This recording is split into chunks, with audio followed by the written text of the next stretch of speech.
जय श्री कृष्ण दोस्तों। आज हम गुरु गीता का तृतीय अध्याय बताने जा रहे हैं। दोस्तों, गुरु गीता के श्लोक भव रोग निवारण के लिए अमोघ औषधि हैं। साधकों के लिए यह परम अमृत है। स्वर्ग का अमृत पीने से पुण्य क्षीण होते हैं। यह गीता का अमृत पीने से पाप नष्ट होकर परम शांति मिलती है। स्वस्वरूप का भान होता है। गुरु गीता स्कंद पुराण का एक भाग है।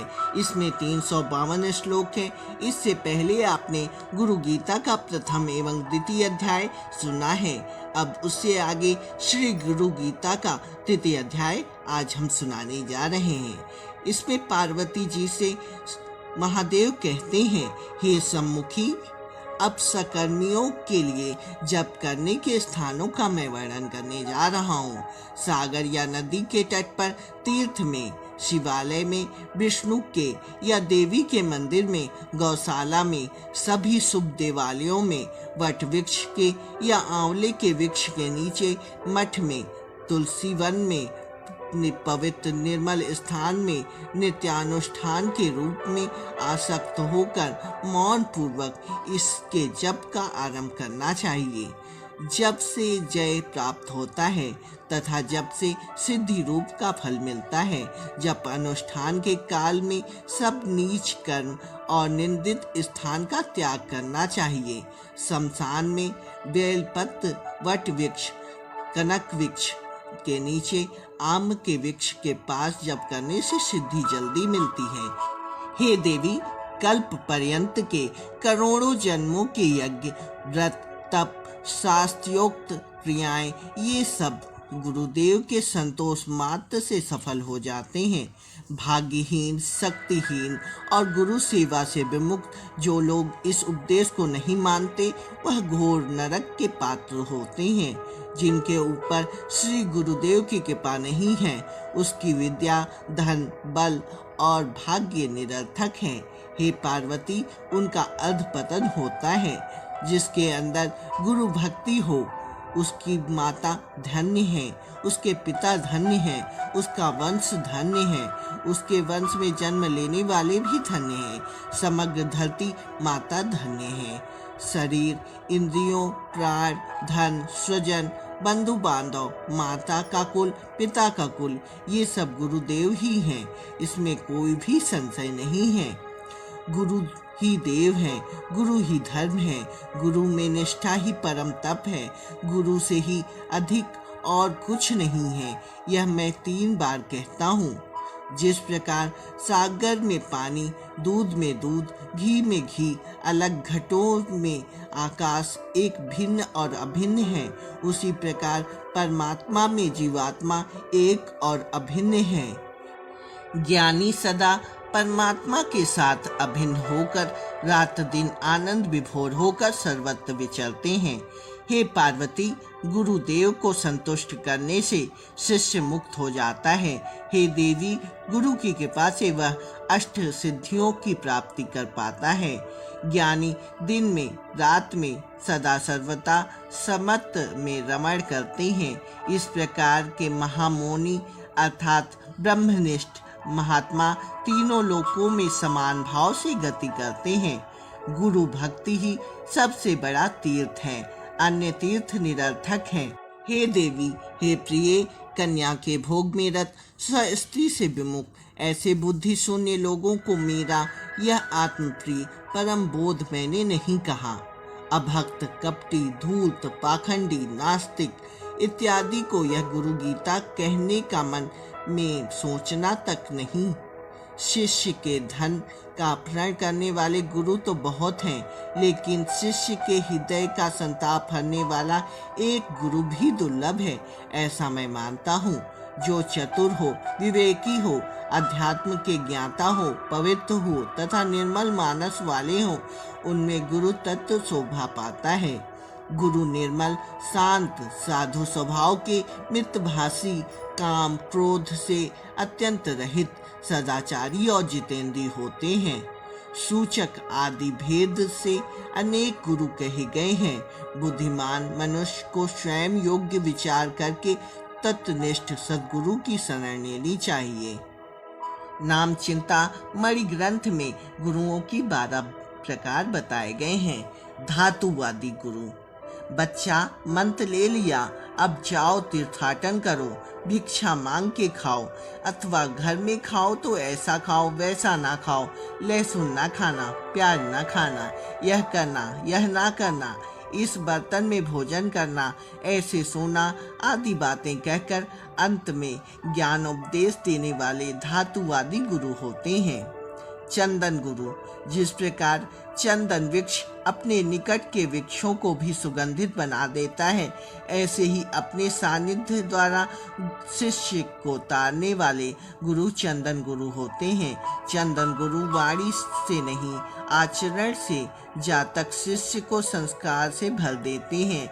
उनकी श्वास का चिंतन भी समाज को सुव्यवस्थित कर देता है। विचार प्रधान गुरु। जो सार है वह ब्रह्म परमात्मा है। आसार अधाष्टा प्रकृति का शरीर है। प्रकृति का शरीर प्रकृति के नियम से परे है, लेकिन आप अपने ब्रह्म स्वभाव में रहें। इस प्रकार विवेक जगाने वाले आत्मविचार प्रधान गुरु होते हैं। अनुग्रह कृपा प्रधान गुरु। अपनी अनुग्रह कृपा द्वारा अपने शिष्यों का पोषण करें, मार्गदर्शन करें, अच्छा काम करें तो प्रोत्साहित करें, गड़बड़ी करें तो गुरु की मूर्ति मानो नाराज हो रही है ऐसा आभास कराने वाले गुरु अनुग्रह कृपा प्रधान गुरु कहलाते हैं। पारस गुरु। जैसे पारस अपने स्पर्श से लोहे को सोना कर देता है, ऐसे ही गुरु अपने हाथ का स्पर्श कर अपनी स्पर्श से हुई वस्तु का स्पर्श करा के शिष्य के चित्त के दोषों को हर कर चित्त में आनंद, शांति, मधुरता एवं योग्यता का दान देते हैं। ऐसे गुरु पारस गुरु कहलाते हैं। कूर्म अर्थात कच्छप गुरु। जैसे मादा कछुआ दृष्टि मास से अपने बच्चों को पोसती है, ऐसे ही गुरु देव कहीं भी क्यों न हो अपनी दृष्टि मास से शिष्य को दिव्य अनुभूति कराते रहते हैं। चंद गुरु। जैसे चंद्रमा के उगते ही चंद्रकांत मणि से रस टपकने लगता है, ऐसे ही गुरु को देखते ही शिष्य के अंतःकरण में उनके ज्ञान का, उनकी दया का, आनंद माधुर्य का रस उभरने छलकने लगता है।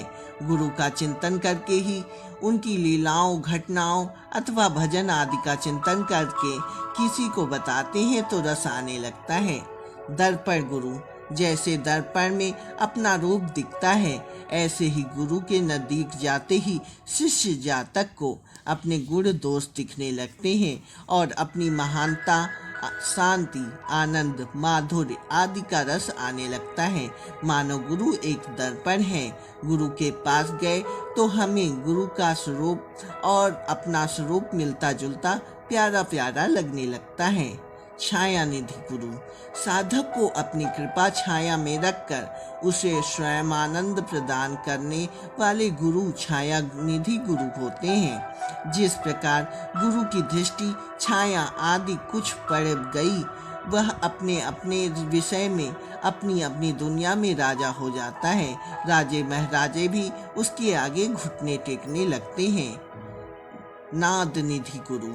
नाद निधि मणि ऐसी होती है कि वह जिस धातु को स्पर्श करे वह सोना बन जाती है। पारस तो केवल लोहे को ही सोना कर सकता है। कौंच गुरु। जैसे मादा कौंच पक्षी अपने बच्चों को समुद्र किनारे छोड़कर उनके लिए दूर स्थानों में भोजन लेने जाती है, तो इस दौरान वह बार बार आकाश की ओर देखकर अपने बच्चों का स्मरण करती है। आकाश की ओर देखकर अपने बालकों के प्रति सद्भाव करती है तो वे पुष्ट हो जाते हैं। ऐसे ही गुरु अपने चिदाकाश में होते हुए भी शिष्यों के लिए सद्भाव करते हैं तो अपने स्थान पर शिष्यों की गुदगुदी होने लगती है। सूर्यकांत गुरु। सूर्यकांत मणि में कुछ ऐसी योग्यता होती है कि वह सूर्य को देखते ही अग्नि से भर जाती है। ऐसी ही अपनी दृष्टि जहाँ पड़े वहाँ के साधकों को विदेह मुक्ति देने वाले गुरु सूर्यकांत गुरु होते हैं। शिष्य को देखकर गुरु के हृदय में उदारता, आनंद उभर जाए और शिष्य का मंगल ही मंगल होने लगे, शिष्य को उठकर जाने की इच्छा ही न हो, ऐसे गुरु सूर्यकांत गुरु कहलाते हैं।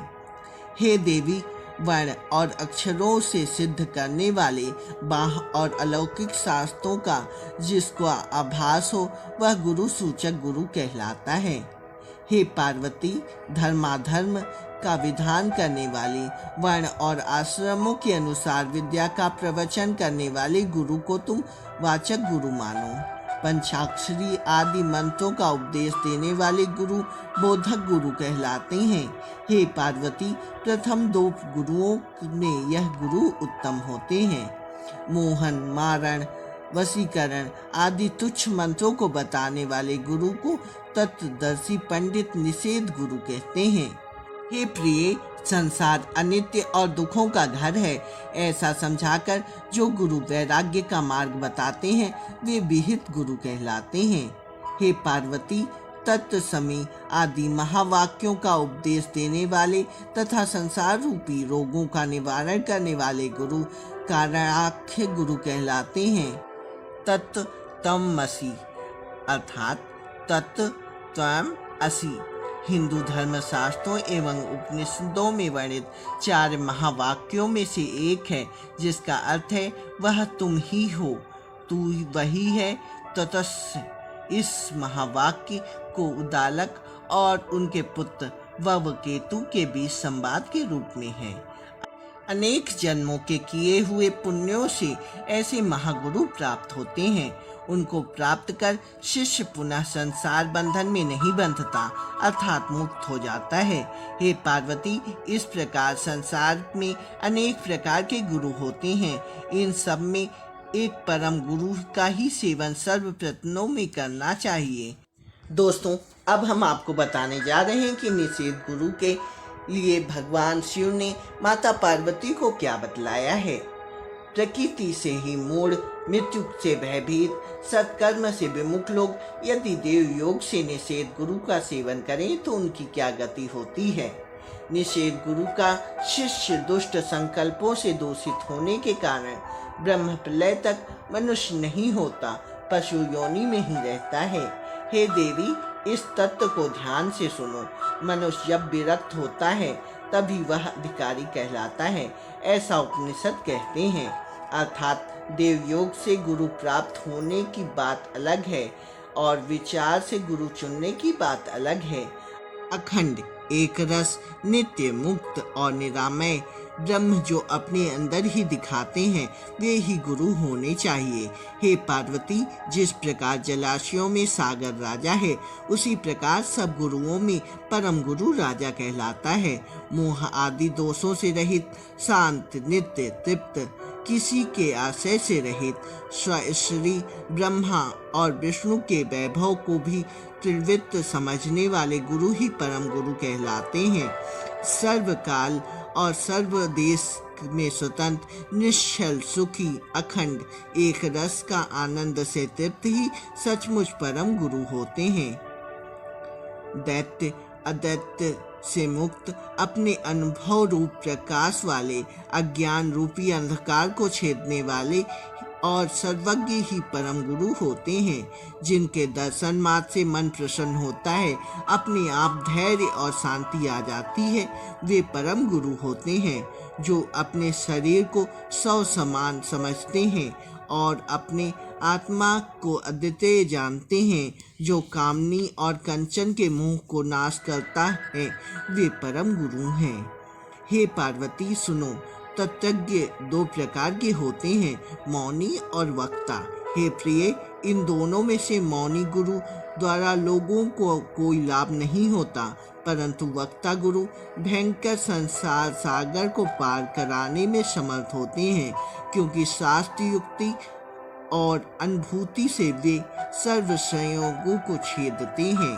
हे देवी, गुरु नाम के जप से अनेक जन्मों के इकट्ठे किए गए पाप नष्ट हो जाते हैं। इसमें अणु मात्र भी संशय नहीं है। अपना कुल, धन, बल, शास्त्र, नात, रिश्तेदार, भाई, ये सब मृत्यु के अवसर पर काम नहीं आते। एकमात्र गुरु ही उस समय तारणहार है। सचमुच अपने गुरु की सेवा करने से अपना कुल भी पवित्र होता है। गुरुदेव के तर्पण से ब्रह्मा आदि सब देव तृप्त हो जाते हैं। हे देवी, स्वरूप के ज्ञान के बिना किए हुए जप तप आदि सब कुछ नहीं किए हुए के बराबर हैं। बालक के बकवाद के समान व्यर्थ हैं। गुरु दीक्षा से विमुक्त रहे लोग भ्रांत हैं। अपने वास्तविक ज्ञान से रहित वे सचमुच पशु के समान परम तत्व को नहीं जानते। इसलिए हे प्रिय, केवल की सिद्धि के लिए गुरु का ही भजन करना चाहिए। गुरु के बिना मूल लोग उस परम पद को नहीं जान सकते। हे शिवे, गुरुदेव की कृपा से हृदय की गंती छिन्न हो जाती है, सब संशय कट जाते हैं और सब कर्म नष्ट हो जाते हैं। वेद और शास्त्र के अनुसार विशेष रूप से गुरु की भक्ति करने से गुरु भक्त घोर पाप से मुक्त हो जाता है। दुर्जनों का संग त्याग कर पाप कर्म छोड़ देने चाहिए। जिसके चित्त में ऐसा चिन्ह देखा जाता है, उससे गुरु दीक्षा का विधान है। चित्त का त्याग करने से जो प्रयत्नशील है, क्रोध और गर्व से रहित है, दैत्य का भाव जिसने त्याग दिया है, उसके लिए गुरु दीक्षा का विधान है। जिसका जीवन इन लक्षणों से युक्त हो, निर्मल हो, जो सब प्रकार के जीवों का कल्याण में रत हो, उनके लिए गुरु दीक्षा का विधान है। हे देवी, जिसका चित्त अत्यंत परिपक्व हो, श्रद्धा और भक्ति से युक्त हो, उसे सदा सदा मेरी प्रसन्नता के लिए कहना चाहिए। शिव के क्रोध से गुरुदेव रक्षण करते हैं, लेकिन गुरुदेव के क्रोध से शिव जी भी रक्षण नहीं करते। 7 करोड़ महामंत्र विद्यमान हैं, वे सब चित्त को भ्रमित करने वाले हैं। गुरु नाम का 2 अक्षर वाला मंत्र एक ही मंत्र है। हे देवी, मेरा यह कथन कभी मिथ्या नहीं होगा, वह सत्य स्वरूप है। इस पृथ्वी पर गुरु गीता के समान अन्य कोई स्रोत नहीं है। भव दुख का नाश करने वाली इस गुरु गीता का पाठ गुरु दीक्षा विहीन मनुष्य के आगे कभी नहीं करना चाहिए। हे महेश्वरी, यह रहस्य अत्यंत गुप्त रहस्य है। पापियों को यह नहीं मिलता। अनेक जन्मों के किए हुए पुण्य के परिपाक से मनुष्य गुरु तत्व को प्राप्त कर सकता है। श्री सद्गुरु के चरणामृत का पान करने से और उसे मस्तक पर धारण करने से मनुष्य सर्व तीर्थों का स्नान करने का फल प्राप्त करता है। गुरुदेव के चरणामृत का पान करना चाहिए। गुरुदेव का भोजन से बचा हुआ भोजन खाना चाहिए। गुरुदेव की मूर्ति का ध्यान करना चाहिए और गुरु नाम का जप करना चाहिए। ब्रह्मा विष्णु शिव सहित समग्र जगत गुरुदेव में समाविष्ट हैं। गुरुदेव से अधिक कुछ भी नहीं है, इसलिए गुरुदेव की पूजा करनी चाहिए। गुरुदेव के प्रति भक्ति के ज्ञान के बिना भी मोक्षप्रद मिल सकता है। गुरु के मार्ग पर चलने वाले के लिए गुरुदेव के समान अन्य कोई साधन नहीं है। गुरु के कृपा के प्रसाद से ही ब्रह्मा विष्णु शिव यथाक्रम जगत की सृष्टि स्थिति और प्रलय करने का सामर्थ्य मिलता है। हे देवी, गुरु यह 2 अक्षर वाला मंत्र सब मंत्रों का राजा है, श्रेष्ठ है। स्मृतियाँ वेद पुराणों का वह सार ही है, इसमें संशय नहीं है। मैं ही सब हूँ, सब मुझ में ही कल्पित है। ऐसा ज्ञान जिसकी कृपा से हुआ है, ऐसे आत्मस्वरूप श्री सद्गुरु के चरण कमलों में मैं नित्य प्रणाम करता हूँ।